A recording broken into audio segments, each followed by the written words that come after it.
Хинтээ аймгийн хэмжээнд хорт хавдрын өвчлөл 2020-с 2024 онд 968 тохиолдол бүртгэгдэж, 5 жилийн дунджаар хорт хавдрын өвчлөлийн түвшин 10,000 хүн амд 24.6 байгаа нь улс аймгийн дунджаас 5.2%-аар өндөр байна. Хорт хавдрын шалтгаанд нас баралтуулах 2024 оны хүн амын дунд амьсгал, хоол боловсруулах, хавдар, осол хэмтийн шалтгаантай нас баралтын тэргүүлэх шалтгаануудыг эзэлж байна. Монгол Улсын засгийн газрын мөрийн хөтөлбөр за Хинтээ аймгийн засаг даргын мөрийн хөтөлбөр 2024-с 28 онд хэрэгжүүлэх хүн амын эрүүл мэндийг сахин хамгаалах, урьдчилан сэргийлэх чиглэлээр нэлээдгүй олон арга хэмжээнүүд бас тавигдсан байгаа.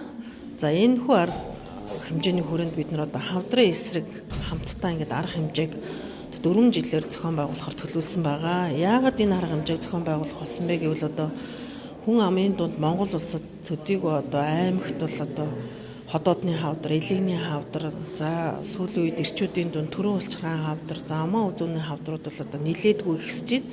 За залуужж байна. Энэ тоо баримтан дээр дүн шинжилгээ хийгээд нотлогоон суурлаад бид бүхэн ард иргэдтэй энэ өвчлийг эрт илрүүлэх, урьдчилан сэргийлэх, сургууль сурчлага хийх юм ажлуудыг төлөвлөсөн.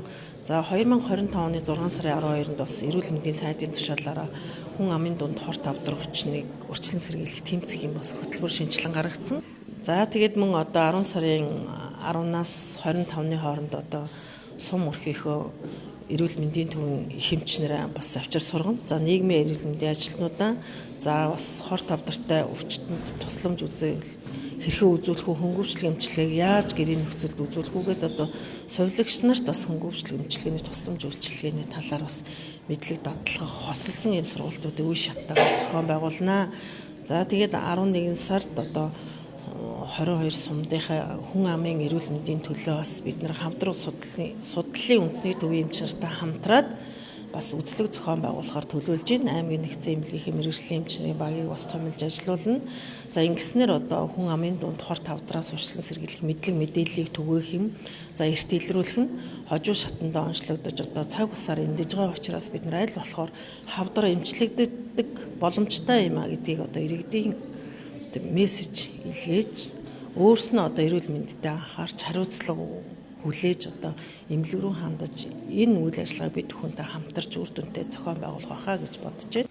Улаанбаатар хотоос лабораторийн холбооны мэргэжилтэн сумын эрүүл мэндийн төв лабораторийн ажилтныг чадварчуулах мэдлэг олгохоор сургалтыг тавилаа. Мөн 2006 онд байгуулагдсан Японы өндөр чанартай тоног төхөөрөмжийг ханган нийлүүлдэг Prolance компани хавдрыг эсийн түвшинд онцлон гаргадаг аппарат төхөөрөмжийн талаарх ойлголтыг өгөн ажилласан байна. За энэ хөтөлбөрийг хэрэгжүүлэх хүрээнд сумын эрүүл мэндийн төв анхан шатны эрүүл мэндийн байгууллагуудын лабораторийн ажилтныг чадварчуулах энэ сургалтыг хийхээр бид нар ирсэн. За ажлын байран дээр сургалтыг танхимаар бид нар хийж байгаа нь лабораторийн шинжилгээний чанарыг сайжруулах. За тэгээд чанар сайжирж байгаа учраас өвчний онцлогоо эмчилгээ бол оновчтой зөв явагдах ийм ач холбогдолтой учраас бид нар энэ сургалтыг хийж байгаа хамтарч ажиллаж байгаадаа бас. За тэгэхээр шинжилгээний хариуг үн зөв байдлахад бидний зүгээс юуг анхаарах хэрэгтэй юм бэ? Эмч мэргэжчдийн хувьд за мэдээж хэрэг шинжилгээг бид лабораторийн зориултын багаж тоног төхөөрөмжөөр хийдэг. За тэгэхээр энэ багаж тоног төхөөрөмжийн үйл ажиллагааг чанартай байрлахын тулд бид нар ханган нийлүүлэгчдээр хэрхэн яаж хамтарч ажиллах вэ гэдэг тэр талын мэдээллийг бол бид нар өгж байгаа.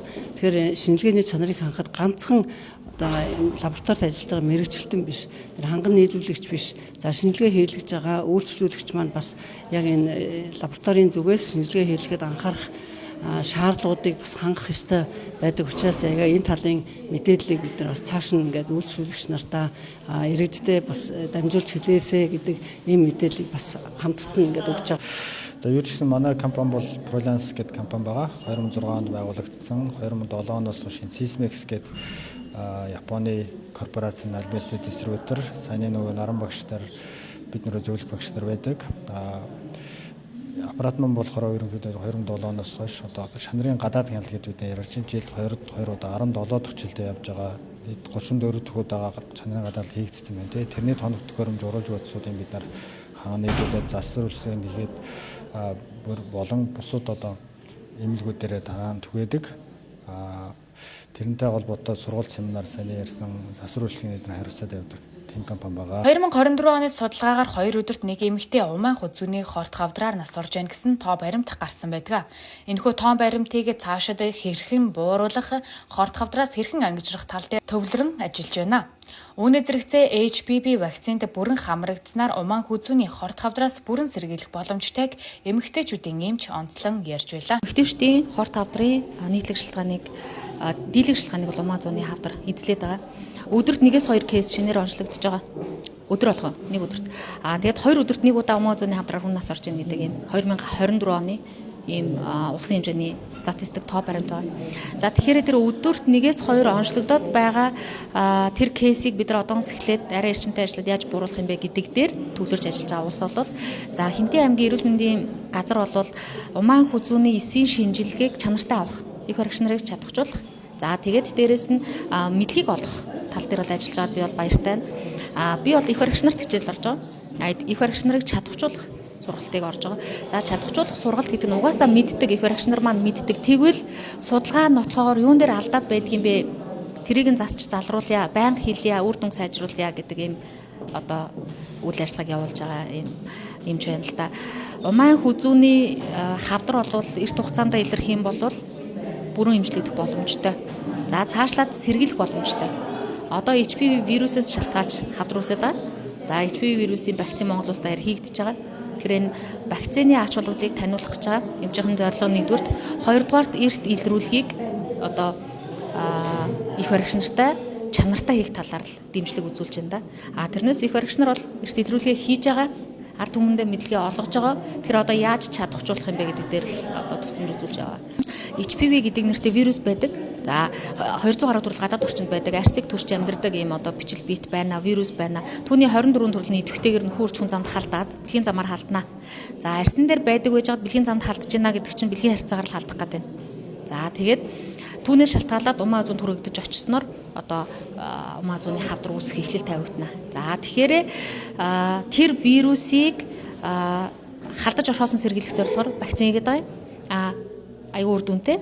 За хоёрдугаарт аюу үр дүн гэдэг нь 97-оос 99% үр дүнтэй гэж хэлж байгаа. За хоёрдугаарт болохоор энэ маань умаан зүүны хавдар болтлоо 5 үе шатыг дамждаг. Тэр 5 үе шатны альж төвшөнд онцлогдсон та идэгнэ. Хавдар болохоос өмнө идэг одоо онцлоод эмчилэх юм бол бүтэн идэгнэ. Цаашдаа эрүүл мэндийн байгууллагууд иргэдийн мэдлэг дадлыг дээшлүүлэхэд анхаарч хавдрын эсрэг сургалт зөвлөгөөнийг үе шаттайгаар зохион байгуулахаар төлөвлөн ажиллаж байна.